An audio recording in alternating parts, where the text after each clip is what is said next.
मेरा नाम पवन है और मेरे साथ एक घटना तब हुई थी जब मैं 21 साल का था।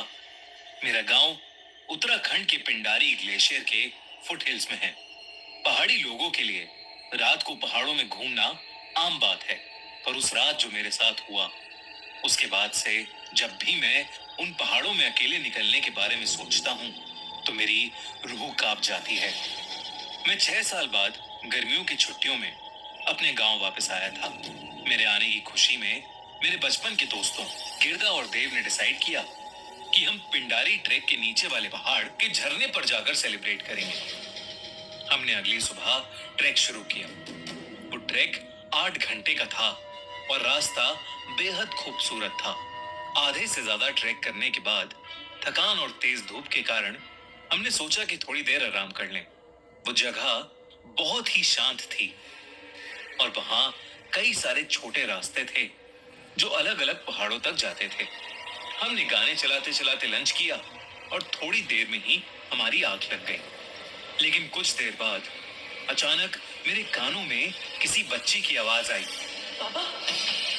और मेरी आंख खुल गई। मैं जब नींद से उठा तो पसीनों से तरबतर था। मैंने देखा कि आसपास कोई नहीं था और शाम भी हो चुकी थी। उस वक्त मुझे वो एक बुरा सपना ही लगा। हर तरफ शांति थी। मैंने टाइम देखा और अपने दोनों दोस्तों को उठाया। हमें सूरज ढलने के बाद रात में पहाड़ों में घूमने की आदत थी, तो हम ट्रैक पर आगे बढ़ गए। हम तीनों ने अपने फोन की फ्लैशलाइट्स और टॉर्चेस जलाने की कोशिश की, पर कुछ ही देर में दोनों की बैटरीज खत्म हो गई। कोई भी और चारा नहीं था, इसलिए हमने अपने अंदाजे से एक रास्ता पकड़ लिया। हम कई घंटों तक उस रास्ते पर चलते रहे, पर चढ़ाई बढ़ती जा रही थी।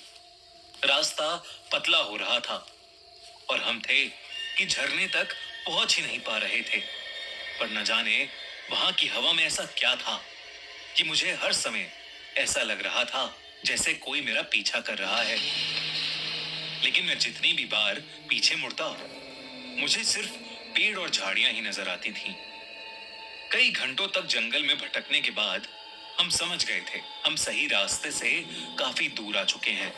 शायद हम चलते चलते किसी दूसरे ही पहाड़ पर पहुंच गए थे। हमारे शरीर थक कर चूर हो गए थे। हमने एक सही जगह पर अपना तंबू लगा दिया, लेकिन तंबू लगाते वक्त मुझे झाड़ियों से फिर से एक छोटी लड़की की आवाज आई।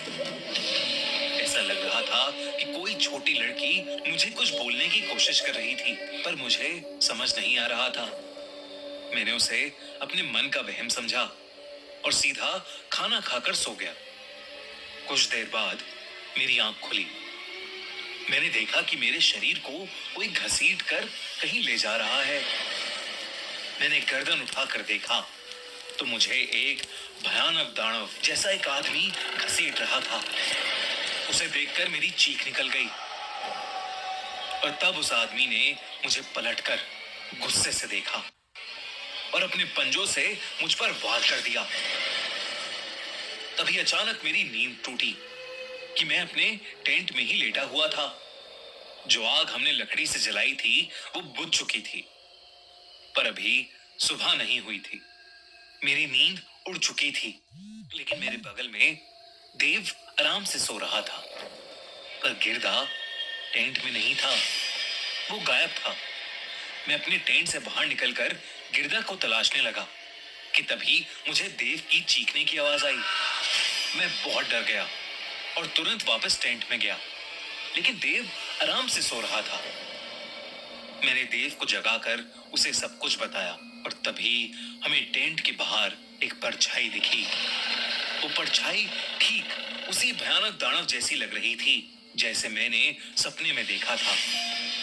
देव की डर के मारे चीख निकल गई और उस दानव ने अपने पंजों से उस टेंट को चीर दिया और उस फटे हुए टेंट से अब वो साफ साफ दिखाई दे रहा था। एक बेहद डरावना चेहरा जो शायद सड़ गल चुका था।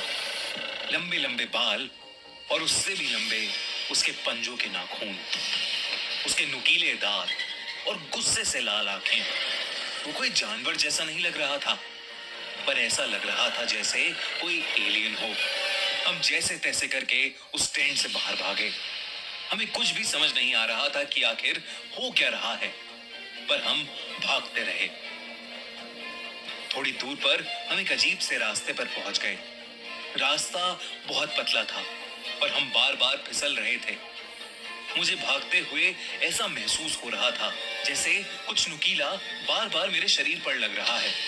लेकिन हम भागते रहे और कुछ देर बाद झाड़ियों के बीच जाकर गिर गए। उस वक्त तक सब शांत हो गया था और वहीं से हमें नीचे कुछ ही दूर एक गांव दिख रहा था। हमें अपनी जान बचाने के लिए उस गांव तक पहुंचना था। तब मेरी नजर देव की शर्ट पर गई। उससे खून बह रहा था। उसी तरीके से मेरा भी खून बह रहा था। हमारे शरीर पर सैकड़ों कट्स लगे हुए थे। ऐसा लग रहा था कि जैसे किसी ने हमें बुरी तरह नोचा हो।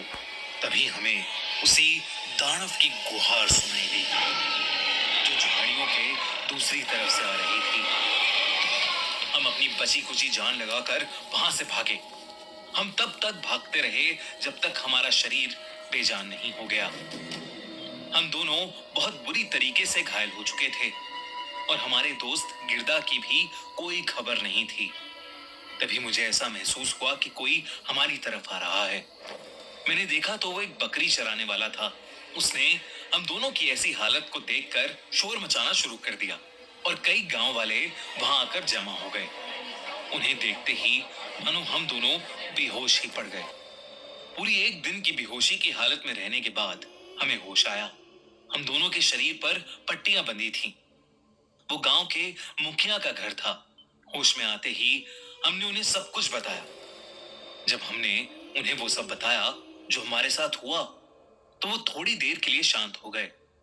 थोड़ी देर बाद उन्होंने बताया कि हमारा बचना किसी जादू से कम नहीं था, क्योंकि उस पहाड़ में कई काले तंत्र करने वाले तांत्रिक वास करते थे और कई साल पहले एक आदमी वहां उनको काबू करके उनकी शक्तियां पाने गया था। उस आदमी ने उनकी शक्तियों पर काबू पाने के लिए कई जानवरों और इंसानों की बलि भी दी और फिर वो उन्हीं पहाड़ों में कहीं गायब हो गया। लेकिन वहां के लोग मानते हैं कि वो आदमी अभी भी काली शक्तियों की मदद से जिंदा है और उन्हीं पहाड़ियों में अपने अगले शिकार का इंतजार करता रहता है।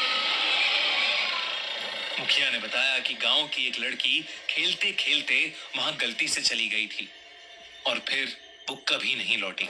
माना जाता है कि उस आदमी की आत्मा ने वहां उस लड़की की बलि दे दी और आज भी अगर कोई वहां जाता है तो उसके साथ भी वही होता है। उस मुखिया की बात सुनकर हमारा दिल दहल गया। हम तो बच गए थे, लेकिन उस दिन के बाद से हमने अपने दोस्त गिरधा को फिर कभी नहीं देखा। उसका सदमा आज भी हमें सताता है। मैं अब कभी भी अनजान पहाड़ों में घूमने नहीं जाता और खुद से ऐसा कोई रास्ता नहीं पकड़ता जिसके बारे में मुझे पहले से पता ना हो।